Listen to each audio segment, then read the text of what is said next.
Brain tumour एक serious problem है और जैसे ही किसी पेशेंट को ब्रेन ट्यूमर डायग्नोस होता है तो उनके रिलेटिव का फर्स्ट क्वेश्चन होता है कि कहीं ये कैंसर तो नहीं है। तो देखिए, ब्रेन में दो टाइप के ट्यूमर होते हैं। एक ट्यूमर तो ऐसे होते हैं कि जो कि शरीर के किसी और ऑर्गन से ब्रेन में स्प्रेड हो गए होते हैं, जिनको कि हम मेटास्टैटिक ब्रेन ट्यूमर बोलते हैं।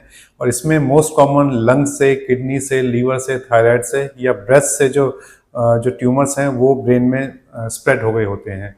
तो इसके बाद जो नेक्स्ट जो सेकंड ट्यूमर होते हैं वो प्राइमरी ब्रेन ट्यूमर होते हैं। ये ट्यूमर ओरिजिनली ब्रेन में ही बेसिकली ग्रो होते हैं और ये ट्यूमर कभी भी ब्रेन से किसी और ऑर्गन में स्प्रेड नहीं होते। हाँ, ये लोकली इन्वेजिव हो सकते हैं। तो जो प्राइमरी ब्रेन ट्यूमर है, इसमें कुछ ट्यूमर तो ऐसे होते हैं कि जो अगर एक बार निकल गए, सर्जरी करके अगर बिना कॉम्प्लिकेशन के अगर निकल गए तो पेशेंट उस प्रॉब्लम से बिल्कुल क्योर हो जाता है। अब इसमें मोस्ट कॉमन है मेनिंजियोमा। मेनिंजियोमा जो है जनरली अगर इनका ग्रेड 1 है तो ये एक बार अगर निकल गए तो ये फिर ट्यूमर पेशेंट उस बीमारी से हमेशा के लिए ठीक हो जाता है।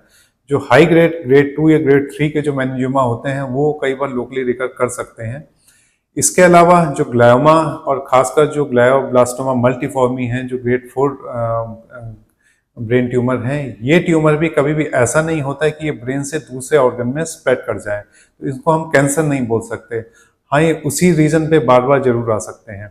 इसके अलावा जो पिट्यूटरी ट्यूमर है, ये ट्यूमर भी ऐसे ट्यूमर होते हैं कि जो एक बार अगर निकल गए तो पेशेंट उस प्रॉब्लम से क्योर हो जाता है। लेकिन इन ट्यूमर के साथ प्रॉब्लम ये होती है कि ये ब्रेन के जो वाइटल स्ट्रक्चर्स हैं, जैसे पिट्यूटरी ट्यूमर खासकर, ये ब्रेन में जो मेन खून की नस होती है, जिसको कि हम इंटरनल कैरोटिड आर्टरी बोलते हैं, ये कई बार उसको पूरी तरह इनकेस कर लेता है। तो इस वजह से इस ट्यूमर को पूरी तरह निकालना पॉसिबल नहीं होता। लेकिन मैक्सिमम केसेस में अगर ये चीज़ें अर्ली डायग्नोस हो जाएं, ये ट्यूमर अर्ली डायग्नोस हो जाएं, तो इनको निकालना में जो कॉम्प्लिकेशन का जो रिस्क है वो बहुत कम रहता है। इसके अलावा जो मेडलोब्लास्टोमा है या एपेंडाइमोमा है, ये ट्यूमर भी जनरली जो है वहीं पे रहते हैं, अपनी जगह रहते हैं, कभी भी दूसरे ऑर्गन में स्प्रेड नहीं होते। मेडलोब्लास्टोमा कई बार जो है ये मोस्ट कॉमन बच्चों में होता है, लेकिन कई बार ये जो CSF या ब्रेन का फ्लूइड होता है उसके थ्रू स्पाइन में स्प्रेड हो सकता है, लेकिन किसी और शरीर के ऑर्गन में नहीं जा सकता। इसके अलावा कुछ ट्यूमर ऐसे होते हैं जैसे कि क्रेनियोफेरेंजियोमा, ये भी लोकली इन्वेजिव होते हैं और इसमें जो मेम्ब्रेन इसकी जो होती है या जो इसकी वॉल होती है वो ब्रेन के स्ट्रक्चर से काफ़ी ज़्यादा या ब्रेन की नसों से या आर्टरीज से काफ़ी ज़्यादा चिपकी होती है।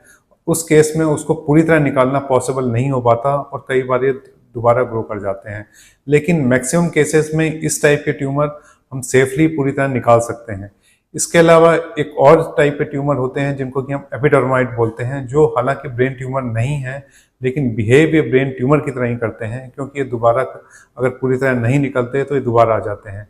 इसके अलावा एकॉस्टिक न्यूरोमा या हिमेंजियोब्लास्टोमा, ये ट्यूमर भी ऐसे हैं कि जो अगर एक बार निकल गए तो पेशेंट उस प्रॉब्लम से क्योर हो जाता है। तो ब्रेन के जो ट्यूमर हैं वो कभी भी कैंसर, जो प्राइमरी ब्रेन ट्यूमर है खासकर, वो कभी भी कैंसर हम उनको नहीं बोल सकते, क्योंकि वो कभी भी ब्रेन से किसी और ऑर्गन में स्प्रेड नहीं हो सकते। धन्यवाद।